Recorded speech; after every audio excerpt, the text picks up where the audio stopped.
நெஞ்சோடு கலந்தவளே, என் உயிரோடு உறைந்தவளே, எனக்காக பிறந்தவளே, என் உயிரே.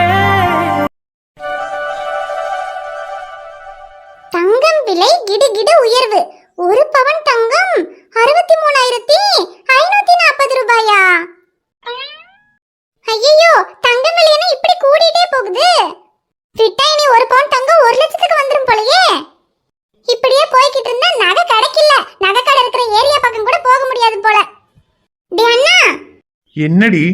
அண்ணா இங்க பாத்தியா நகை விலை எப்படி ஏறிட்டே போகுதுன்னு? அது ஏறிட்டே போனா அதுக்கு நான் என்னடி பண்றது? அதத்தான்டா நானும் கேக்குறேன். நீ என்னடா பண்ணுவ? நான் என்ன பண்ணணும்?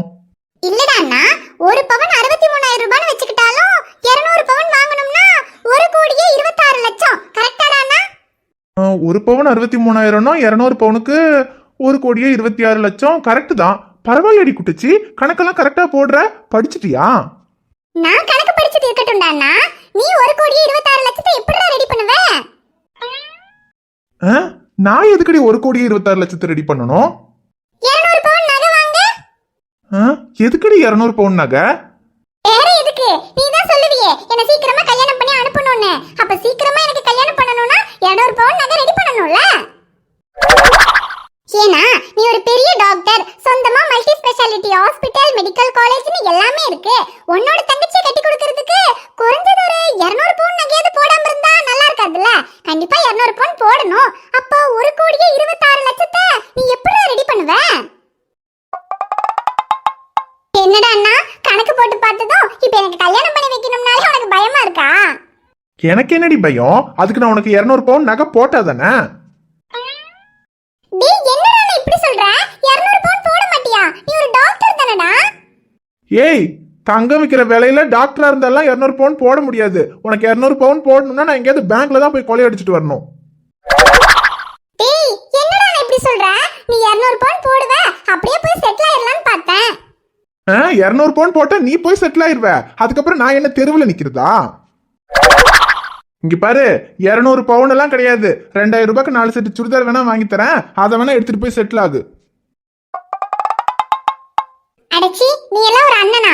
ஊர் உலகத்துல அண்ணனுங்களா தங்கச்சிக்காக என்னெல்லாம் பண்றாங்க தெரியுமா? ஏய், அதுக்கு நீ ஊர் உலகத்துல இருக்கிற தங்கச்சி மாதிரி ஹேண்ட்பேக், மேக்கப் செட்டுன்னு கேட்டா பரவாயில்ல. 200 பவுன் நகை கேட்டா நான் எங்கடி போறது? அது சரி, முதல்ல 200 பவுன் நகை போட்டா நீ தெரிவியா? முதல்ல வளரடி குட்டிச்சி, அதுக்கப்புறம் 200 பவுன் நகை போடலாம். அடச்சி போடா. உன்கிட்ட போய் சொன்ன பாரு என்ன சொல்லணும். இதுக்கப்புறம் இவன்கிட்ட பேசவே கூடாது. ஏ குட்டிச்சி, என்ன கோவமா? பேசாத போடா. ஏ குட்டிச்சி, சரி கோவப்படாத. 200 பவுன் என்ன, உனக்கு 400 பவுனே போடுறேன், போதுமா? ஒண்ணும் தேவையில்ல. முதல்ல ஒழுங்கா கால் எடுறா. எடுக்க முடியாதுடி குட்டிச்சி, ஒழுங்கா பேசு. டேய் ஒழுங்கா கால் எடுத்துரு, இல்லனா வாப்பாவை கூப்பிடுவேன். கூப்பிடு. உன் வாப்பானா என்ன பயந்துருவோமா? ஓ, பயம் இல்லையா? வாப்பா. ஏய் ஏய், ஒய் வாப்பா. வேண்டாம், கால் எடுக்கிறேன், போதுமா? அந்த பயம் இருக்கணும்டா அண்ணா. ஆனா டேய் அண்ணா, நீ இந்த வீட்ல இல்லாம உன்னோட இந்த சின்ன சின்ன சேட்டைகளை நான் ரொம்ப மிஸ் பண்றேன்டா அண்ணா. மிஸ் பண்றியா? இதுக்கு முன்னாடி நான் இங்கே தானடி இருந்தேன். அப்ப என்னமோ சொல்லுவ, எப்ப பார்த்தாலும் என்ன திட்டிட்டு அடிச்சுட்டே இருக்க, நீ இந்த வீட்டை விட்டு போனாதான் நான் நிம்மதியா இருப்பேன்னு. ஆமா அப்ப சொன்னேன். ஆனா நீ என்னதான் திட்டினாலும் அடிச்சாலும் நீ இருந்தாதான்டா நல்லா இருக்கு. நீ வீட்ல இல்லாம ரொம்ப ரொம்ப போர் அடிக்குதுடா. ஒண்ணு கவலைப்படாதடி குட்டிச்சி, இன்னும் 2 நாள் நான் இங்கதான் இருப்பேன். போறதுக்குள்ள 1 மாசத்துக்கு வேண்டியதை கொடுத்துட்டே போறேன். டேய் அண்ணா, நான் அடிய சொல்லலடா, அன்ப சொல்றேன். ஒன்னும் கவலைப்படாதடி குட்டிச்சி, 2யுமே கொடுத்துட்டு போறேன், போதுமா?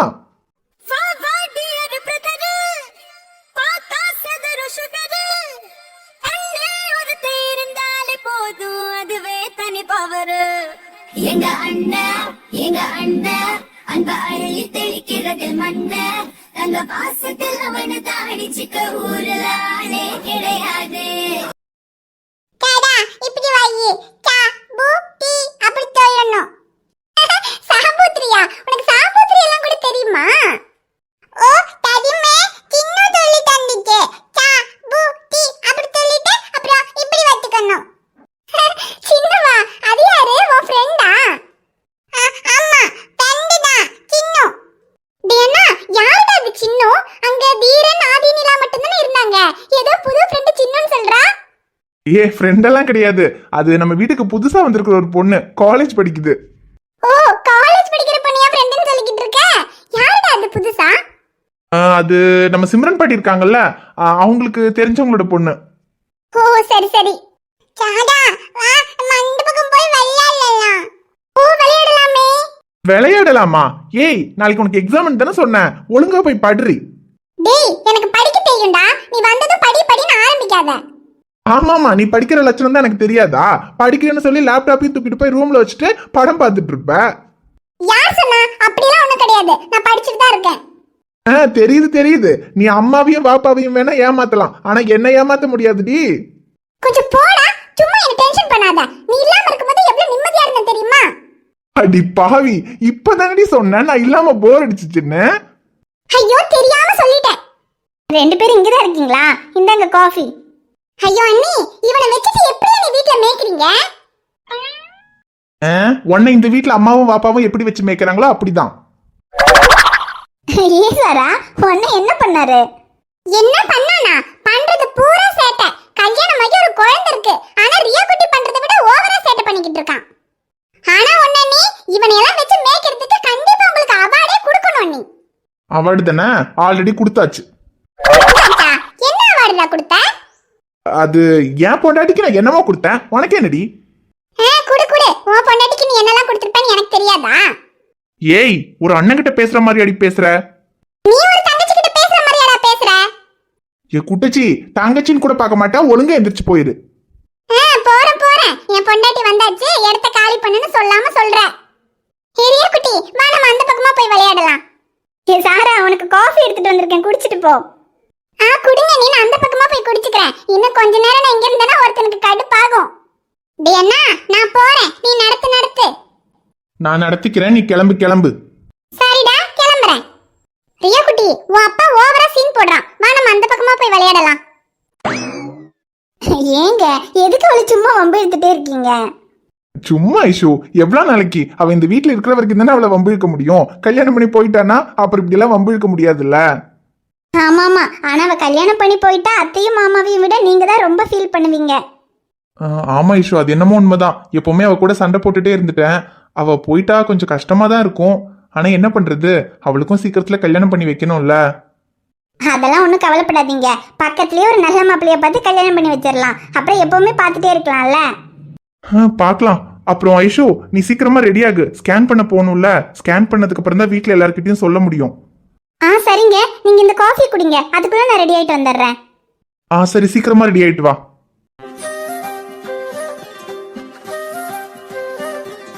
ச்சே, டி அன்பு, நேத்து நீ பண்ண வேலைக்கு நீ எல்லாம் இன்னைக்கு இந்த வீட்டு பக்கம் வந்திருக்கவே கூடாதுடா. அப்புறம் எதுக்குடா வந்த? டேய், நீ திரும்பவும் வந்துட்டியா? டேய், திரும்பவும் வர்றதுக்கு நான் எங்கடா போனேன்? என்ன கொஞ்ச நாளா நான் எதுவும் பேசலன்னு பாக்குறியா? நீ தான் சைலஜா இந்த வீட்டுக்கு வந்ததுக்கு அப்புறம் மனசாட்சியெல்லாம் மறந்துட்டியே. மனசாட்சியை மட்டும் இல்ல, எல்லாத்தையுமே மறக்கணும் தான் நினைக்கிறேன், முடிய மாட்டேங்குது. எப்படிடா முடியும்? கையை காலை வச்சுக்கிட்டு சும்மா இருக்கணும். அதை விட்டுட்டு கிடைச்ச கேப்ல எல்லாம் கேரம் போர்டு ஆடினா அதெல்லாம் எப்படி மறக்க முடியும்? ஐயோ ஆமா, அதுக்கு நான் முதல்ல அவளை வெளியே கூட்டிட்டே போயிருந்திருக்க கூடாது. அடே அன்பு செல்வா, நீ அவளை வெளியே கூட்டிட்டு போனது தப்பு இல்லடா. லிப்ஸ்டிக் வாங்க கூட்டிட்டு போனா லிப்ஸ்டிக்கை வாங்கிட்டு மட்டும் வந்திருக்கணும். அதை விட்டுட்டு அதை டெஸ்ட் பண்ணி எல்லாம் பார்த்துருக்க கூடாது. ஐயோ, எல்லாம் என் தப்பு தான். அவகிட்ட இருந்து நானும் தள்ளி இருக்கணும்னு தான் நினைக்கிறேன். எப்படி நேத்து இருந்த மாதிரியா? அடே, நானே கடுப்புல இருக்கேன், மரியாதையா போயிரு. ஐயோ வந்துட்டாளே. என்னடா அன்பு, காலையிலே வந்துட்ட, இன்னைக்கு எங்கேயாவது போறோமா? என்ன நக்கலா? நேத்து நடந்ததுக்கு உன்னையெல்லாம் இதுக்கப்புறம் வெளியவே கூட்டிட்டு போக கூடாதுன்னு முடிவு பண்ணிட்டேன்டி. ஏடா, அதுக்கு நேத்து மாதிரி நடக்க நம்ம வெளியே தான் போகணும்னு இல்லையே, வீட்லயே கூட. ஏய் ஏய், எதுக்குடா இவ்ளோ பயப்படுற?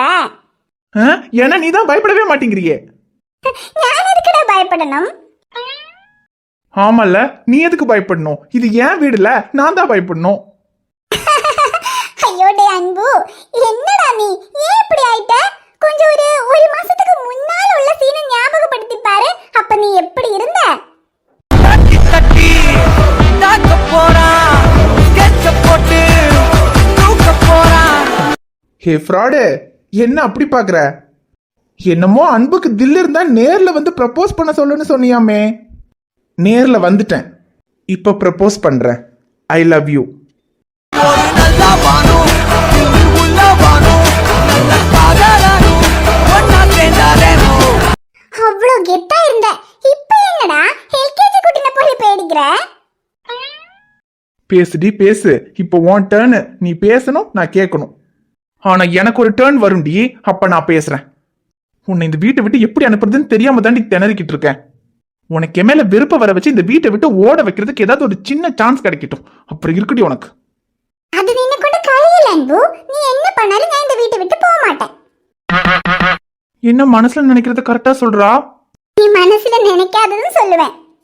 ஏன்னா நான் உன்னை அந்த அளவுக்கு லவ் பண்றேன். பண்ணு பண்ணு. எவ்வளவு நாளைக்கு? நேத்து ஏதோ மச்சானும் ஐஷுவும் ஊருக்கு போயிட்டாங்க. அதனால வீட்டுல யாரும் இல்லாததுனால நம்ம தப்பிச்சோம். அவங்க மட்டும் இருந்திருந்தாங்கன்னு வச்சுக்க, நம்ம லேட்டா வந்ததுக்கு நல்லா மாட்டி இருந்திருப்போம். அதுலயும் இந்த விஷயம் மட்டும் என் கதிர் மாமாக்கு தெரிஞ்சிருந்துச்சு, 2 பேரையும் கழுத்தை பிடிச்சி வெளியே தள்ளி இருந்திருப்பாரு. 2 பேரையும் வெளியே அனுப்பியிருந்தா நமக்கு வேற எங்கேயாவது போய் கல்யாணம் பண்ணிக்கிட்டு ஜாலியா இருந்திருக்கலாம்டா. ஏய், உன்னை கல்யாணம் பண்ணிட்டு ஜாலியா இருக்கிறதுக்கு என் கதிர் மாமா கிட்ட செருப்படி வாங்கி சாகிறதே மேல். ஆனா நீ பண்றதெல்லாம் பார்த்தா கூடிய சீக்கிரம் எனக்கு செருப்படி விழுக்கிறது கன்ஃபார்ம் தான் நினைக்கிறேன். ஐயோ, அது விழும்ப பாத்துக்கலாம். இப்ப நான் எதுக்கு வந்திருக்கேன் சொல்லி பாப்போம். வேற எதுக்கு? என்ன வெறுப்பேத்துறதுக்கு தானே? ஐயோ, அது இல்லடா. இன்னைக்கு என்ன நாள் தெரியுமா? இன்னைக்கு என்ன நாளா இருந்தா எனக்கு என்ன? நீ இந்த வீட்டுக்கு வந்ததுல இருந்து எனக்கு எல்லா நாளும் கெட்ட நாள் தான். ஐயோ எடா, இன்னைக்கு சாக்லேட் டே. சாக்லேட் டேவா? ஆமா, அது ஒண்ணுதான் இப்ப இங்க குறைச்சல். எனக்கு சாக்லேட்டும் பிடிக்காது, ஒன்னையும் பிடிக்காது. எடுத்துட்டு போ. ஐயடா, அதுக்கு உனக்கு யாரு சாக்லேட் வாங்கிட்டு வந்தா? இது உனக்கு இல்ல, எனக்கு. உனக்கா? அதேடா ஃப்ராடே, எப்படியும் நீ எனக்கு சாக்லேட் எல்லாம் வாங்கி தந்து ப்ரப்போஸ் பண்ண போறது இல்ல. அதான் நானே சாக்லேட் வாங்கிட்டு வந்துட்டேன். இந்த சாக்லேட்டை என்கிட்ட கொடுத்து எனக்கு ஐ லவ் யூன்னு சொல்லி ப்ரப்போஸ் பண்ணு. ப்ரப்போஸ் பண்ணணுமா? இந்த மாதிரி வில்லத்தனமான ஐடியாலாம் இவளுக்கு யாரு கொடுக்குறா? வேற யாரு? எல்லாம் இந்த சிம்ரனோட வேலையா தான் இருக்கும். எந்தடா திருன்னு முழிக்கிற? இந்த சாக்லேட்டை கொடுத்து ஐ லவ் யூன்னு சொல்லு. ஏ, முடியாதுன்னா என்னடி பண்ணுவ? இப்போ இந்த சாக்லேட் வாங்க போறியா இல்லையா? வாங்க முடியாதுடி. முடிஞ்சதை பாத்துக்க. வாங்க மாட்டேன்? வாங்க மாட்டேன்டி. அப்ப சரி, நான் கொடுக்கற சாக்லேட் நீ வாங்கலன்னா நேத்து நீ கொடுத்தது எனக்கு வேண்டாம். அதை நானும் திருப்பி கொடுத்துடுறேன். என்னது? அதேடா, நான் கொடுக்கறது நீ வாங்க மாட்டேன்னு சொல்றல்ல, அப்ப நீ கொடுத்தது எனக்கு வேண்டாம். நான் அதை திருப்பி கொடுத்துடுறேன். ஏ வேண்டாம், சொன்னா கேளு. அதெல்லாம் முடியாது. நீ என்ன கேட்டா கொடுத்த, அதே போல நீ வேண்டாம்னு சொன்னாலும் நான் திருப்பி கொடுத்துருவேன். ஏ வேண்டாம், இது என் வீடு. யாராவது பார்த்துட்டாங்கன்னா பிரச்சனை ஆயிரும். ஏண்டா, பயமா இருக்கா? ஐயோ ஆமாண்டி, பயமா தான் இருக்கு. யாராவது பாத்துட்டு போறாங்க. ஆனா எனக்கு பயமா இல்ல. நினக்கு பயமா இருந்தா நீ கண்ணு முடிக்கோ. ஏய், சொன்னா கேளுடி. மாட்டேன். ஐயோ சாவடிக்கிறாளே. யாராவது பாத்துட்டாங்கன்னா அவ்வளவுதான். யாரெങ്കിലും பாக்குறதுக்குள்ள கொடுத்துட்டு போயிடுறேன்டா.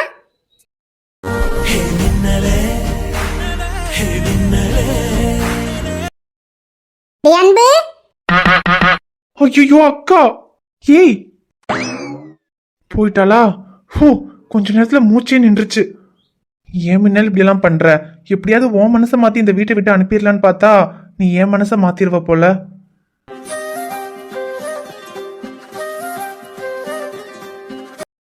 அப்பா, நம்ம குட்டி தம்பி பார்க்கவா வந்திருக்கோம்? குட்டி தம்பிய பார்க்கவா? குட்டி தம்பிய பார்க்கன்னு உன்கிட்ட யார் சொன்னா? அது அம்மா தான் சொன்னா. எங்க போறோம் கேட்டப்போ நம்ம குட்டி தம்பிய பார்க்க போறோம், டிவில குட்டி தம்பிய காட்டுவாங்க சொன்னாங்க. ஐயோ, அவ ஒரு லூசு. உன்கிட்ட எப்படி சொல்லணும்னு கூட அவளுக்கு தெரியல. அது குட்டி தம்பியெல்லாம் இப்பெல்லாம் டிவில தெரிய மாட்டான்டா. அதெல்லாம் இன்னும் ஒரு 3-4 மாசம் முடியணும். அதுக்கப்புறமா தான் டிவில கொஞ்சமாவது தெரியுவான். டாக்டருக்கு படிக்கிறான்டா பேரு. எப்படி சொல்லி வச்சிருக்கா பாரு. அப்பா, அப்பனா குட்டி தம்பி இப்ப பார்க்க முடியாதா? இப்பெல்லாம் பார்க்க முடியாதுடா. ஒரு 4-5 மாசம் கழிச்சு அதுக்கப்புறமா அப்பா உனக்கு குட்டி தம்பியை டிவில காமிச்சு தரேன். ஆனா அதுக்கு முதல்ல அது குட்டி தம்பியான்னு தெரியல. குட்டி தம்பியாவே இருந்தாலும் அது டிவில உனக்கு குட்டி தம்பி மாதிரி தெரியுமான்னு தெரியல. எனக்கு தெரியும் அப்பா, அது என்னோட குட்டி தம்பி தானே. குட்டி தம்பியா இருந்தாலும் குட்டி தங்கச்சியா இருந்தாலும் அது உன்னோடது தான். தங்கச்சியா? அப்பனா தம்பி இல்லையா? தம்பியா தங்கச்சியானலாம் தெரியல. எப்படியும் அது தெரியறதுக்கு இன்னொரு 9 மாசம் ஆகும். 9 மாசமா? மச்சான் வாடா சக்தி. என்னடா ஐஷுவை ஸ்கேன் பண்றதுக்கு கூட்டிட்டு வந்திருக்கேன்னு சொன்ன, நீ ஒரு யாவோ வெளியே உட்காந்துருக்கீங்க. ஐயோ ஸ்கேன் பண்றதுக்கு தாண்டா போனோம். அங்க ஸ்கேன் ரூம்ல ஒரு 4-5 பேஷண்ட்ஸ் இருக்காங்க. சரி பேஷண்ட்ஸ் முடிச்சிட்டு அதுக்கப்புறமா நம்ம பாத்துக்கலாம்னு ஐஷு அங்க ரூம்ல விட்டுட்டு நாங்க 2 பேரும் வெளியே வந்தோம். ஏய் அவளே பாவம் மாசமா இருக்கா, அவளே கூட வெயிட் பண்ண வச்சுக்கிட்டு இருக்க. உன் ஹாஸ்பிட்டல் தானே, சீக்கிரமா பாத்துட்டு வீட்டுக்கு கிளம்ப வேண்டியது தானடா. ஏய் அங்க இருக்கிற 4 பேஷண்ட்ஸும் மாசமா தாண்டா இருக்காங்க.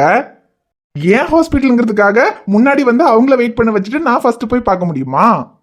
அடங்கப்பா, உன் நீதி நேர்மைக்கு ஒரு அளவில்லையாடா. டேய் எனக்கு மட்டும் இல்ல, எல்லாருக்கும் ஒரே நீதி ஒரே நேர்மை தான். உன் கூட இருந்தா அந்த புள்ளப்பாடு கஷ்டம் தான்டா.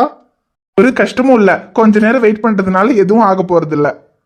அவளுக்கு அது பரவாயில்ல, வெயிட் பண்றதுன்னா அங்க உள்ள ஏசி ரூம்ல போய் வெயிட் பண்ணலாம். இல்ல ரொம்ப டயர்டா இருக்குன்னா கொஞ்ச நேரம் படுத்து ரெஸ்ட் எடுக்க கூட செய்யலாம். ஆனா வர்ற பேஷண்ட்ஸ்க்கு அப்படி இல்லைல்ல, அவங்க பாவம் ஃபேன் காத்துல தான் உட்காந்து வெயிட் பண்ணணும். அதனால அவங்க முதல்ல காமிச்சிட்டு போட்டோம், அதுக்கப்புறம் அவ காமிச்சா போதும். சரி சரி, நீயும் அவ கூட இருக்க வேண்டியது தானே, எதுக்கு அவளை தனியா விட்டுட்டு வெளியே வந்து உட்காந்துட்டு இருக்கீங்க? அதுக்கு இவ எங்க அங்க உட்கார விடுறா? ஹாஸ்பிட்டலுக்குள்ள போனாலே வெளியே போலாம்னு வெளியே கூட்டிட்டு வந்துட்டா. அவளும் சரி நீங்க 2 பேரும் வெளியே போயிருங்க, பேஷண்ட்ஸ் எல்லாம் முடிஞ்சதுக்கு அப்புறமா ஸ்கேன் பண்ற டைம்ல கூப்பிடுறேன்னு சொன்னான். ஓ அப்படியா? என்ன ரியா குட்டி, ஹாஸ்பிட்டலுக்குள்ள கூட்டிட்டு போனதும் உனக்கு எதுவும் ஊசி போட்டுருவாங்கன்னு பயந்துட்டியா? இல்ல சக்தி மாமா, நான் பயக்கவே இல்லையே. எனக்கு தெரியுமே, எனக்கு ஊசி எல்லாம் போட மாட்டாங்க. நாங்க குட்டி தம்பிய பார்க்க தான் வந்திருக்கோம். குட்டி தம்பிய பார்க்க வந்திருக்கீங்களா? அதுக்கு இப்பெல்லாம் தெரியாது இல்லடா. இல்லடா சக்தி, அவ இந்த ஐஷு சொன்னதை வச்சு சொல்லிக்கிட்டு இருக்கா. இப்பெல்லாம் தெரியாதுடா, தெரியறதா இருந்தாலும் 5வது மாச ஸ்கேன்ல தான் தெரியும். ரியா குட்டி, தம்பியா தங்கச்சியான்னு தெரிஞ்சுக்கிறதுக்கு இன்னும் 5 மாசம் இருக்கு.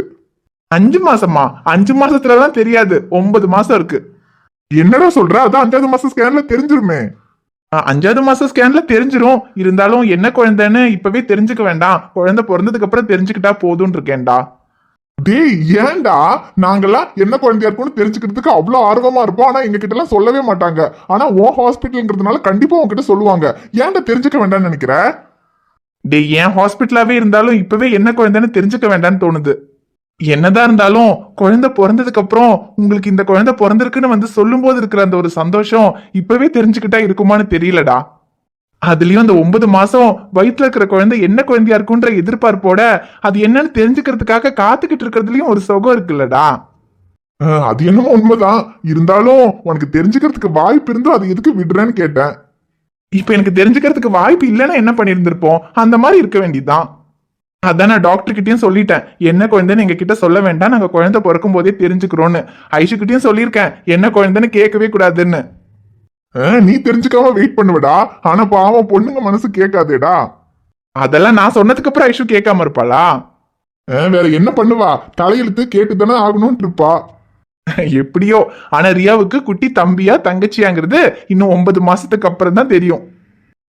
நீ ஆர்வத்தோட வெயிட் பண்ணணுங்கிறதுக்காக எங்களையும் சேர்த்து வெயிட் பண்ண வைக்கிறியேடா. வெயிட் பண்ணுங்க 9 மாசம் கழிச்சு தெரிஞ்சுக்கலாம். சார் சார் காப்பாத்துங்க சார்.